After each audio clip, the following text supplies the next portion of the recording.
ఇది జరిగింది కదనే, ఓ 2 మాసాలకి అది చర్చలో ఉన్నది కదా, 2 మాసాలకి వెళ్ళి అది చర్చలో ఉన్నది కదా. అంటే ఎమ్మెల్యే గారికి సంబంధం లేదు దాని గురించి. మీరు శాసనసభ్యుడే, మీరు శాసనసభ్యుడు. మీరు అక్కడ ఏదైతుందో ప్రధానంగా ప్రభుత్వ ఆస్తి ఆక్రమణకు గురవుతుంది మున్సిపాలిటీ అని చెప్పారంటే ఆ ఆక్రమణ తొలగింపు చేసే బాధ్యత మీద లేదా? అదే వాట్ ఈజ్ హ్యాపెనింగ్? కలెక్టర్ కాదు కమిటీ ఇష్యూ అని చెప్పి పేర్కొన్నారా? మరి ఆ కమిటీ ఏమైంది? రిపోర్ట్ వచ్చిందా రాలేదా? What is the court order? MLA గారి బాధ్యత ఉన్నదా అనే? ప్రధాన బాధ్యత ఎమ్మెల్యే గారి మీద ఉంటుంది. మనమంతా పౌరుల కింద పరిగణింపబడుతున్నాం, మనమంతా పౌరుల కింద పరిగణింపబడుతున్నాం.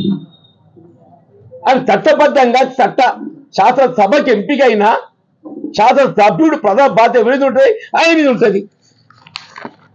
కోర్టు ఉత్తర్వులు ఏమున్నది? ఇదందరూ ఈరోజు జరిగిందే. The writ petition shall continue in possession.